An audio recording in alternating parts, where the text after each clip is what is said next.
Welcome to Perspectives, a podcast by Essence Learning LLC, and a place where leaders learn from leaders. Let's join today's episode.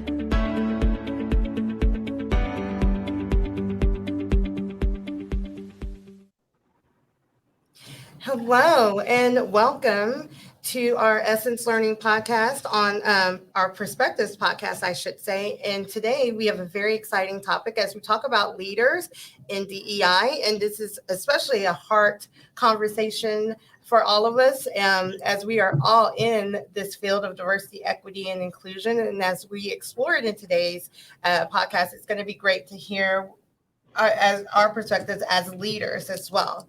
So before we jump into what we're going to talk about in regards to our diversity, equity, and inclusion and how to lead from that area, I would like to give a chance for all of our panelists to introduce themselves. I'll go ahead and start with you, Valerie, since you're in studio with me. Awesome. We have a full house of panelists today. Thank you all for being here. I'm Valerie Wilson with Essence Learning. I'm just excited that you all are here, certified consultant, facilitator, and coach, and CEO of Essence Learning. And we'll talk more about leadership and all of that when we get started. But I want to thank all of the panelists for being a part of this podcast, and especially you, Kiki, for hosting us. Yes, I'm excited to be here. And we have some other great panelists as well. I'll turn it over to April so she can introduce herself as well. Hi, my name is April Thomas. I'm the Chief Solutions Officer of Strategic Diversity Management Solutions 360. And Valerie and Kiki, thank you for inviting me. It's my pleasure to be here, and I'm looking forward to the conversation. Thank you. We're happy to have you. Walter, I'll let you go ahead and take it away. Good afternoon, everyone. Walter Campbell. Thank you so much for allowing me to be here and a part of the panel. I am a recruitment and retention strategist at a organization company called First Arriving, that deals with public safety, fire departments, police departments, and EMS services. I am a 20-year Air Force veteran, where my last 5 years I was a recruiter in the South Jersey area for the Air Force. So again, thanks for having me. Thank you for your service, yes, Walter. Thank you for your service. Thank you. And we have, last but not least, John, Troy, if you can introduce yourself. Absolutely. Again, I'm happy to be here. My name is John Jacobs. I'm Director of Student Success in the Office of Student Life at Northeast Lakeview College, which is the youngest of the Alamo colleges in San Antonio, Texas. I am a influencer. I also have a consulting business on the side where I consult in regards to session planning, durational studies, and leadership as well. So I'm happy to be here and excited to be a part of this great panel. Thank you for having me. Great. Thank you so much for joining us all as we talk about this important conversation. As we all know that there has been a recent shift of the work of diversity, equity, and inclusion in organizations and workplaces. So today we want to really talk about and explore the complexities, the encounters, the issues that shape how we as leaders experience the workplace, and also give some advice to our listeners on how organizations can better support a diverse workforce and looking towards the future, what's going to happen next in the realm of diversity, equity, and inclusion.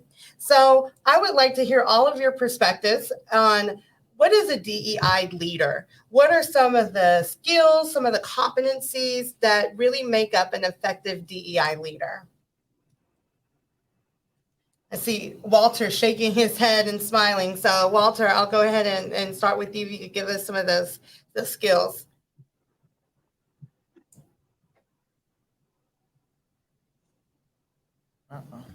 There we go. Within the range and area of a leader, compassion, empathy, of course, understanding, being able to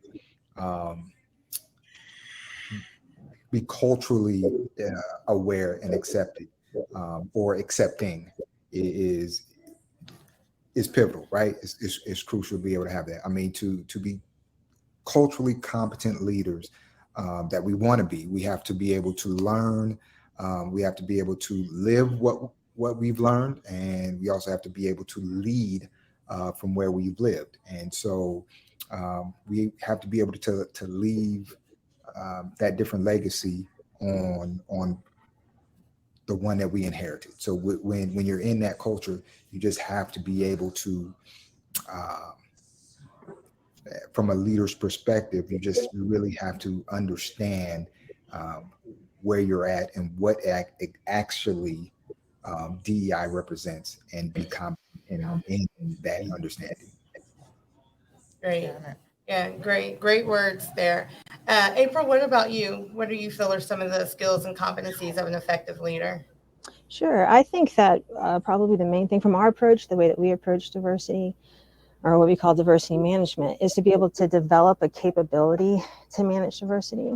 And so in that sense, there's a set of skills and tools that are necessary. And so, so for a characteristic, I would say that a strong leader, DEI leader, or in this space, someone who makes decisions around DEI, is someone who asks the right questions. They don't necessarily have to know all the answers, but they should be able to ask the right questions that can get them information that they need. And I think that there's also another characteristic would be, I mean, we've identified like 4 questions that people can ask. And I do want to say that a leader, where there's the formal leader, in terms of being in the DEI space, and then just as leaders in general. And also everyone is responsible for diversity management, or being a participant in and responsible for just the work that everybody has to do. And in that case, I think that another skill that leaders need is, for me, one key skill is being able to differentiate requirements from preference, traditions, and conveniences.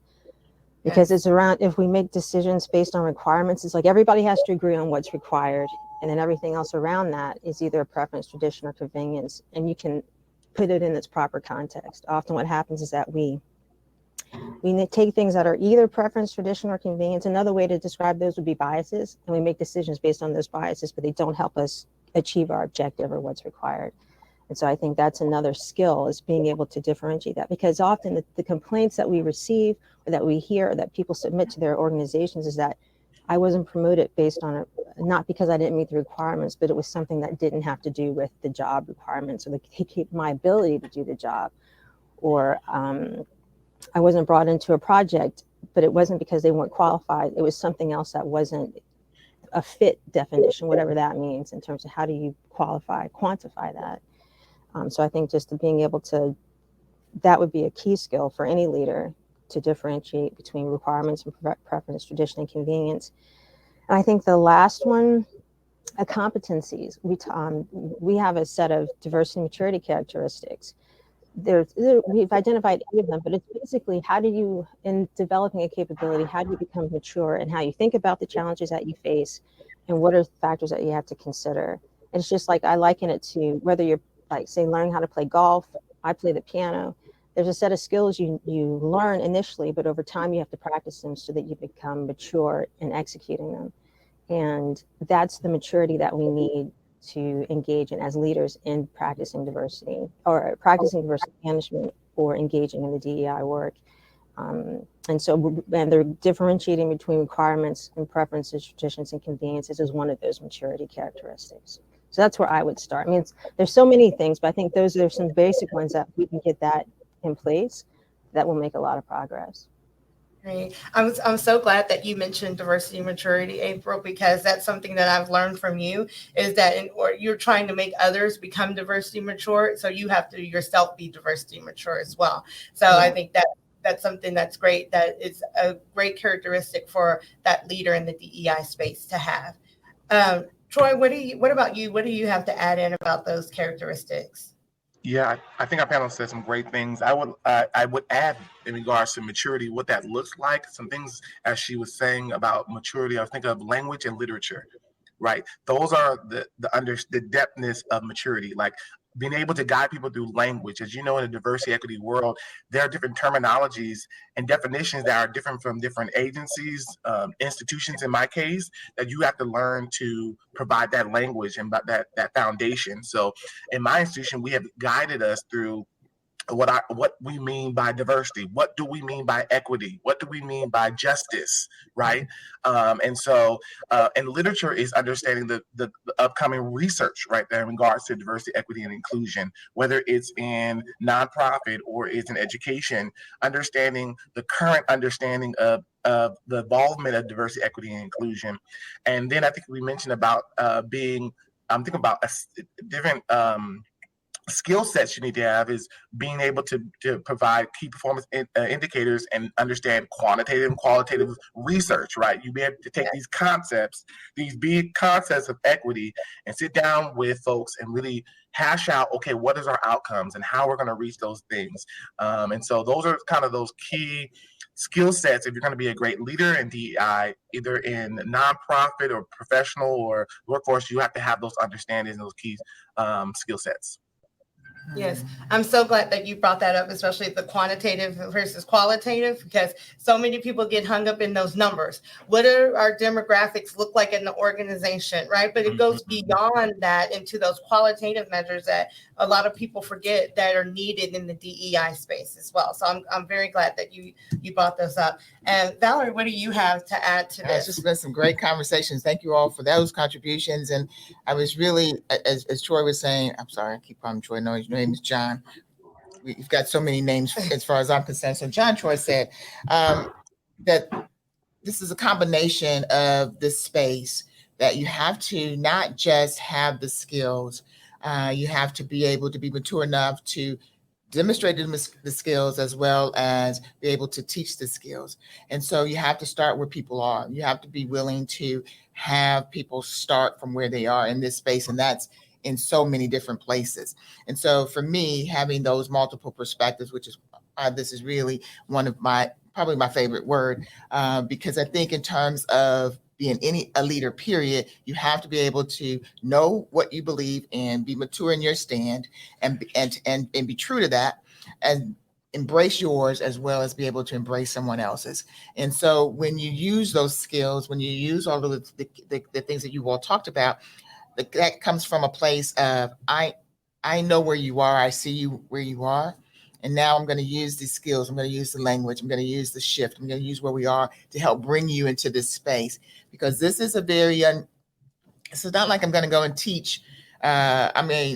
Teach you when you come on board onto my organization. This is the widgets that we sell, and this is the products that we have, and this is what we do. This is our scope. This is our mission. That discussion now becomes, this is how we embrace you individually, and this is how we recognize you as an individual, and how do we bring you all of our differences to a place where you can bring value to the organization. So you as a D&I, me as a D&I leader, I'm bringing all of these differences to the organization and saying we're gonna all leverage everything that we bring to the table.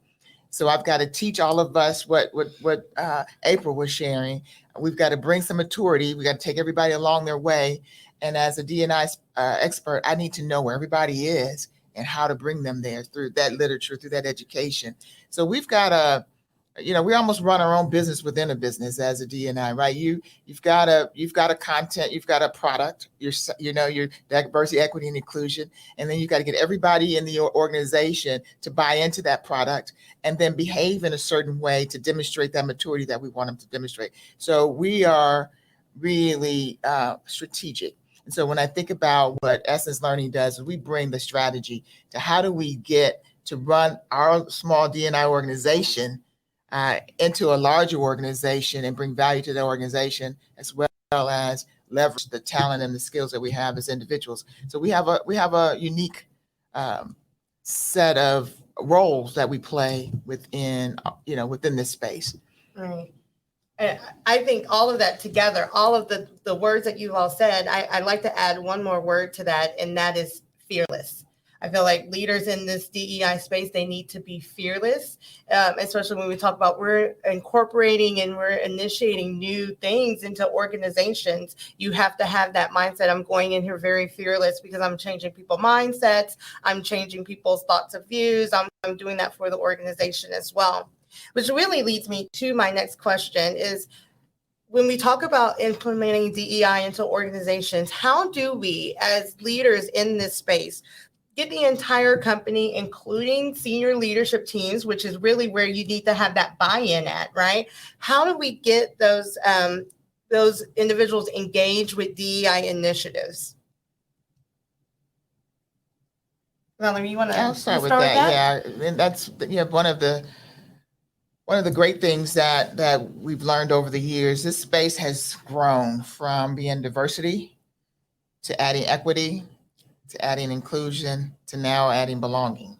So as we learn more about the needs of organizations, the needs of the people that's within the organization, we've also learned that our environment and our cultures are now encroaching upon our organizations. It used to be, when I first started, that there was that divide. This was diversity in the workplace, and then it became equity, which started to now spill into civil rights and different things that kind of really started to talk about unequal and unequitable. And then we started about inclusion. Now that we're so at the table, how are you leveraging me and including me? And now it's, I want to feel a sense of belonging. So we've gone beyond that. It's to how do I feel? And so we have really evolved over time. And so we have to, I think what Troy was saying, keep ourselves literate to that evolution and to that shift. But then I think to Kiki's question, how do I get people to buy in? You have to allow them to go on the journey. You can't push people past to equity when they really don't understand and embrace diversity. So, and then as an organization, you really have to know from a data perspective where that organization is. And so we do things like data analysis and assessments and organizational relations surveys to identify where is that organization. And then we do focus groups to identify where are we as individuals, so that when we start to go to our organizations and make recommendations on where they should start, and where they need to be, we need to take best practices. What are the best practices? Where are we trying to get that? We need to be able to articulate that and then say to the organization, here's where you are, here's where maturity looks like, or here's our best practice, here's where you need to be. And then we, as the D&I leader, have to create that strategy to help them go from where they are on their journey to where we want them to go in 2 years, 3 years. And then when they get to that 3 years, we got to be ready to take them to their 5th year. So we have to stay strategic, if you will, in that space. But it's a lot of work for us. Again, we're running our own business within a business. Yeah, I think that's a great term to put it as, running your own business within a business. And so you have to get part A running and then start incorporating into part B. And so I know that sometimes causes conflict as well, right? And you're juggling many things. What about anyone else on our panel today? What would you have to add to that? How do you really work on getting those initiatives incorporated into organizations? I think part of that process of bringing senior leadership and everyone else on board, but particularly senior leadership, is painting a picture for them of, I think, recognizing that diversity is broader than what, say, race and gender or human demographics. Yeah. And I say not to minimize that at all, but when you're looking at it from a CEO perspective, we often go in and talk to the C-suite folks at the 50,000 foot level, so to speak. And what we try to do is connect it to the business case. I know that there's recently been a pushback from, I'll say, people of color, like you mentioned, Valerie, the belonging sense. People want to know that they're part of an organization, not because it fits the business model, but I think if you're trying to bring the CEOs, though, on board, you have to connect with them at that business level, because honestly, everybody does not appreciate diversity in the sense of it's not their focus, and that's okay. In the sense of when we come into an organization, I think the key, John made the good point, what are definitions and language? That's key. You have to be able, that's the challenge with this industry, is that there's not a set definition. Like when in the medical definition, a heart attack is a heart attack is a heart attack. In any language, that's what it is. In this sense, there's not a set definition. And so you go from organization to organizations, they're different. Everybody has a different definition for diversity and every inclusion, belonging, it all is slightly different. And so I think you have to, but for us, we've identified 4 paradigms that people could look at diversity. And there are more, but these are 4 dominant ones that are found largely in organizations. There's some too that start at the from the social justice perspective in terms of making amends and what we call kind of valuing differences, appreciating differences. And the others are more performance based, and that's looking at your organizational culture and then the external markets. CEOs and those folks who have to make these strategic, broad organizational decisions, they're looking at the marketplace. I'm not saying that they don't care about diversity, but when we present it as a race and gender issue, they have to be able to see, how does this help me get to the bottom line when I'm accountable to stakeholders for how this organization functions? And so I think if you can show them where not only just the value of their perspective of diversity, because when you look at it from a performance perspective, that's their behavior. How does the organization function? How does it get work done? And then it's also the people perspective in terms of how do your people feel when they come into the organization? Do they feel as though they belong? Do they feel as though they have a sense of not only that they have a space that their voice is heard, that they can contribute to their full potential? And we have to marry those two, or the four paradigms. And that way everybody feels like a part of the conversation, because I'm learning that particularly when white males hear diversity, they hear, that's not me, that's got nothing to do with me. And so if that's what their perspective is, how can we expect them to embrace talking about and supporting something that in their perspective excludes them? And so I think that's important, is to be able to show the holistic perspective of what diversity means. And we define diversity as any collective mixture of similarities and differences and the related tensions and complexities. Right there, you eliminate the demographics, the human demographics. You don't eliminate them. You expand the picture. That's what I mean. And so it includes the race and gender, and it includes, how does this team and this organization fit? How does your organization and your competitors, how do they interact? The mixtures are limitless in terms of how we can engage. And I think if we can show that in the midst of looking at these mixtures, you will have to talk about representation. You will have to talk about how do your people engage with your organization. But it's all a part of what you're trying to get work done. And so just to expand the scope of what they understand is diversity, and how it's important that they model it as well. Yeah, it's great. Yeah, and I really, when you said culture, I'm like, now we're adding in another term and title to that: diversity, equity, inclusion. I've seen culture added into that as well as part of people's titles, and how we have to go in forth and changing the whole culture of an organization from that holistic point of view.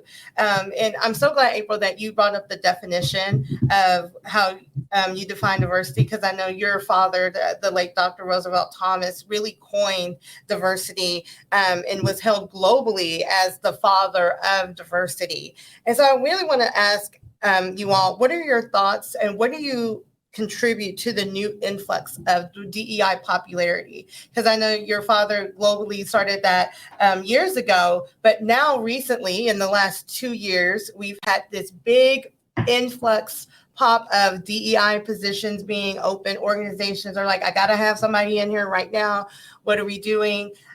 So what do you feel that has started from, or can attest that influx of those positions from? Walter, I'd like for you to go ahead and start that. Sure.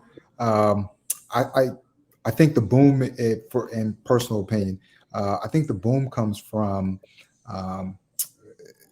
the fact that minorities specifically are in the workplace, and we have felt more comfortable in saying that I don't feel included. And with social media, the cancel culture has really been able to show different organizations and companies in a negative light, right? And especially when dealing with racial issues or diversity issues and things of that nature. And as across the board, we become more comfortable with our race, our sexuality, and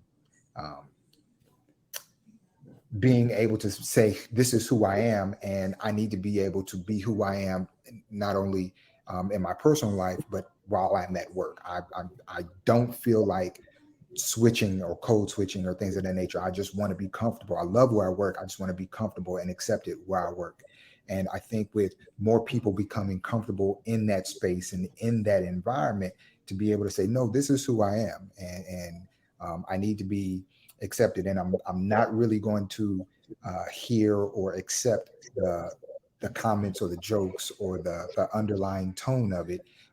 And we have power now, right? And so we have power. And so companies across the board are saying, hey, this is something that we really have to jump on board in, but there's no niche. There's nobody that's doing that. And so, the training came in, DEI training, when it first kind of took off, it was just D&I, right? And then boom, a couple of years later, we threw in the E part. And so it's always evolving. It's always changing. And it's an area that definitely has been not looked at. And with the power and comfortableness that we have, I think it's a great thing. Companies are now, companies and organizations are now getting to understand, in order to get the best product out of my employee, there's going to have to be a little bit more that I need to invest in them. And so I think that all aligns with the popularity of it. Awesome. All right. John, I would like to see if you had anything to add to this too, about the influx of DEI. Absolutely. I think you answered it very well. I think just go deeper. We talked about generational studies as my background.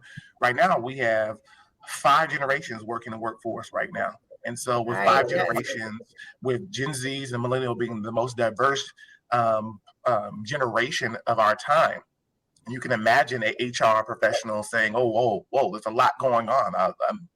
My caseload has went from 100 to 2,000 because of the different perspectives, the different types of people." And so that's just perspective when you talk about the workforce. You talk about, you working in an office with many different generations and perspectives and backgrounds. So that calls for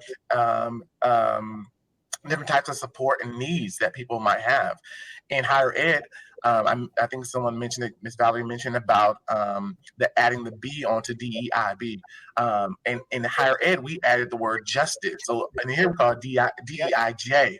And that's because in 2020, 2021, with George Floyd and all the different kinds of things happening in our country, higher ed is saying, okay, we have young people that are really big on justice. They are out here boycotting and out here just really campaigning against police brutality and equity issues in not only in our school systems, but our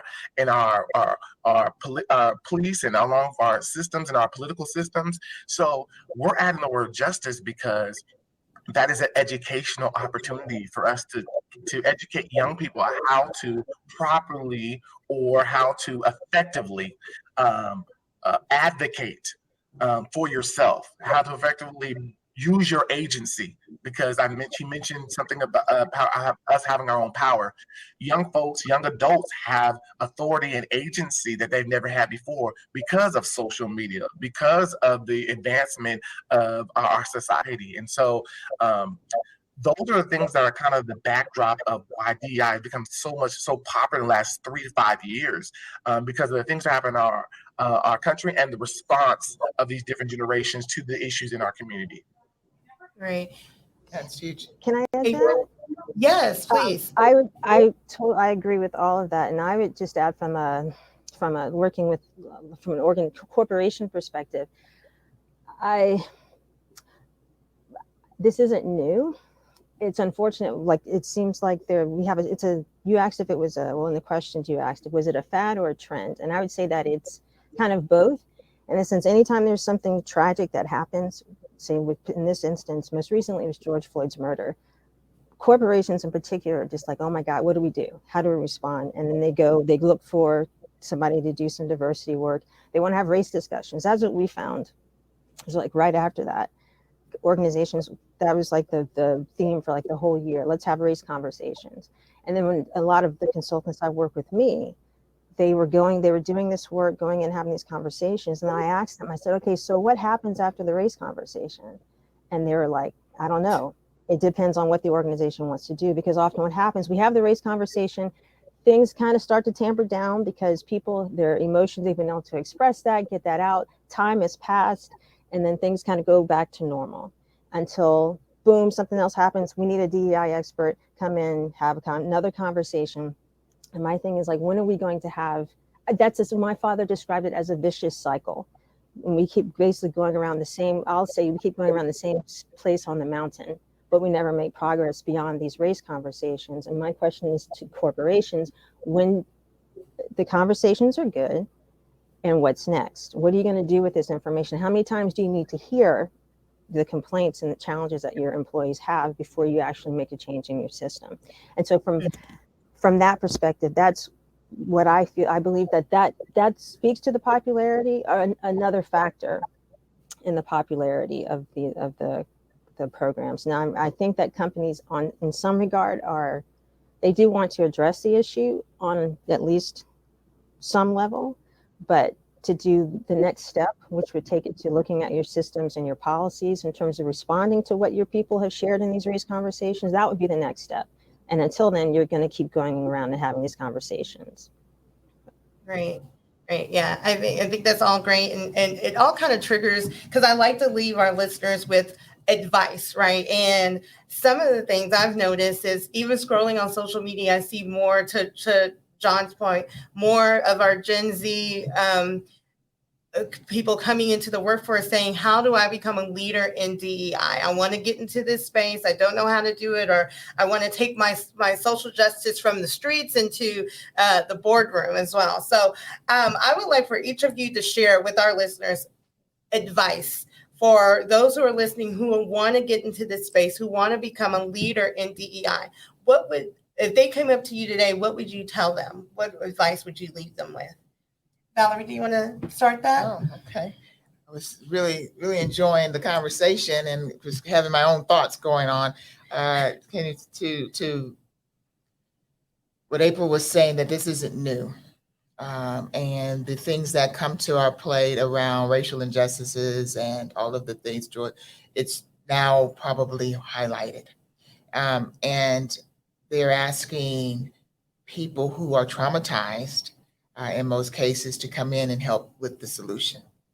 So the idea that, when she says, hey, can you bring in a D&I specialist, that D&I specialist comes in and talking about race, that leaders come in and talking about race, they're outraged. We're all struggling with whatever the event is. And then we have to figure out what comes next. So how do we bridge from the awareness to actually action? How do we bridge ourselves from the hurt, the pain, the trauma that comes with some of the things that are happening to us that has created this awareness, to actually educating and healing and providing policies and practices and ways of doing business? Our lines have blurred. So I think as my tip is that to recognize that we are no longer operating in just civil issues, or we're no longer just operating in an organization, in workplace. Our lines have blurred. And so to what Mr. Campbell was saying earlier is that we have now the courage, we have the knowledge, but to what April is saying, we have not bridged the gap as to what we do past these conversations. And so as D&I leaders, I'm hoping that we start to figure out what is that bridge from, yes, this is traumatizing, yes, this is a shock, out and even within the organization where people don't feel comfortable or feel included, or they have their own complaint. How do we help individual organizations and individuals bridge the gap between I am aware, I understand, I'm educated, I'm courageous, I'm ready, I'm fearless, I'm in for the race, but I don't know what to do next. And so organizations that I'm working with now, they just go, I got all of that, I'm with you, but I don't know what to do next and how I sustain that. So bridging that gap, getting to a place where as D&I leaders, we need to know what that looks like. And I think that's our work right now. And we need to come together to define no longer creating awareness and having the discussions. Our work now is what are the skills, the competencies, the needs, the strategy that we need to be giving leaders and individuals to move over. So if you want to get in this space, it's not just a conversation. We're past that, I think, as a profession. And we're now looking at how to help leaders and organizations get into a place where they can sustain and we can stop the trauma from happening. I want to jump in there. I think in regards to how someone who wants to be who is interested in getting in that space, I think there's certain questions that you have to ask.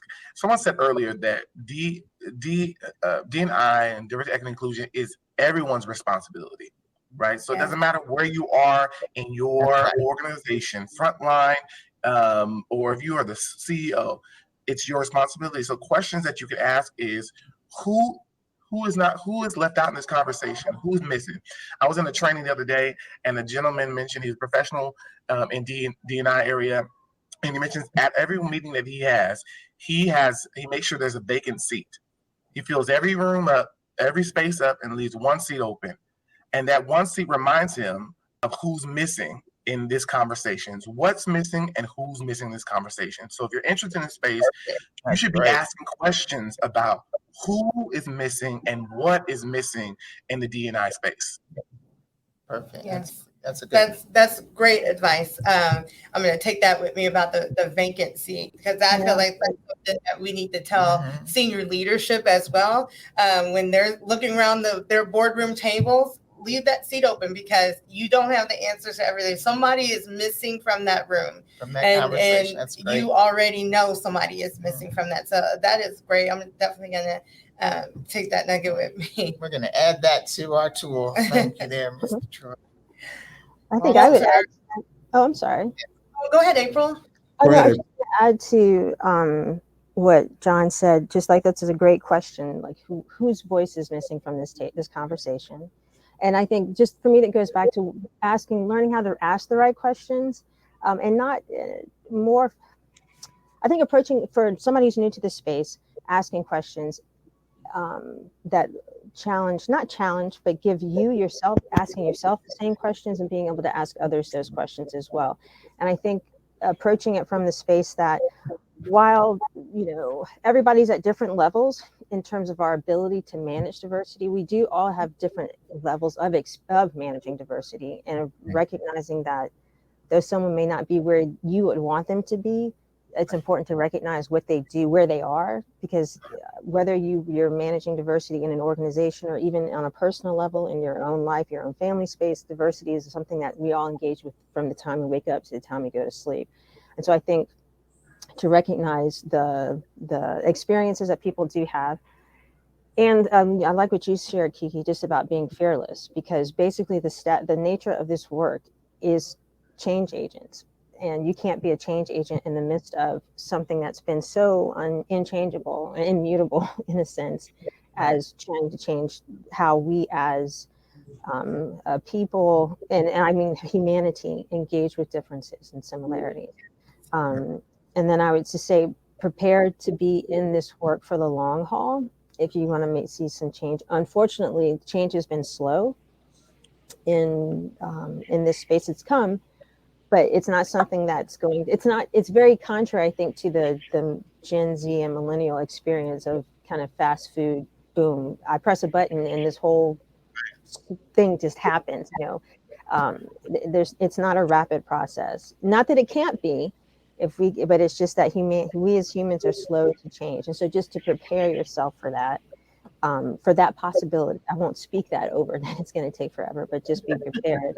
And then also have a support group, your own personal support group, because you're going to come into challenges that, whether it be the instance such as George Floyd's murder, just that the whole world encountered, or even your own personal space, when you're trying to have this conversation and you get pushback, how do you respond to that? How do you deal with that? And often it's going to be important not only to have a support group, but your own inner, I'd say, spiritual strength that you can draw on to be able to help you push through those moments when they do come.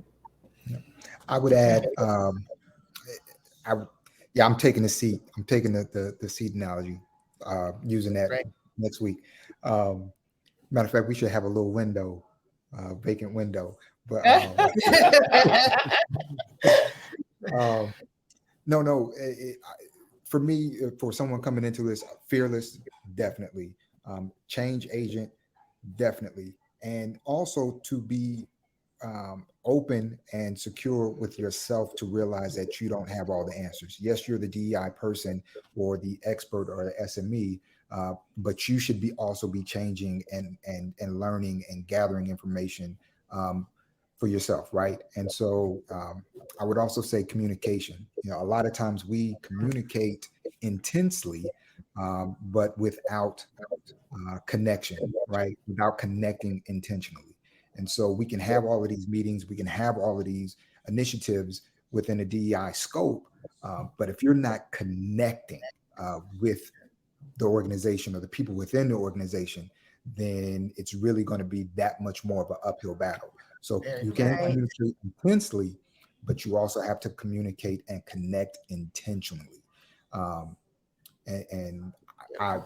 in my experience, that's been where a lot of my positive changes has occurred from, is connecting and communicating with intentional. Yes. And that's so important to make those connections, right, with the DEI space. And even us talking today, that's connecting because we're all learning from each other. And I would just give the advice to never stop learning. There's so much that keeps evolving in the world of DEI. We keep adding new cultures. We keep getting parts of new traditions and new things that are going on in the world. It's a never-ending process of learning, reading books, listening to podcasts like our Perspective podcast as well. You can just learn so much, and then connecting like we do as well as leaders in the space, having these conversations and taking these bits and nuggets of what we're talking about and moving forward with that too. So I want to thank you all for joining us today. Thank you, panelists, so much for your insight. As leaders in the space, continue to lead and to continue to conquer in DEI. I know we're on a journey together. It's not just a quick trip to the store. We're on a long haul journey, and we'll be doing it all together. So thank you so much for your time. And that ends our episode. Thank you, everyone. Good to see everybody. And we'll stay connected. Thank you for joining Perspectives, a podcast by Essence Learning LLC. Essence Learning is your solution to personal and professional development. We partner with our clients to develop a learning strategy that will increase productivity, enhance performance, and align with their purpose and goals. For more information, visit us online at essencelearning.net or call us at 1-877-657-5755.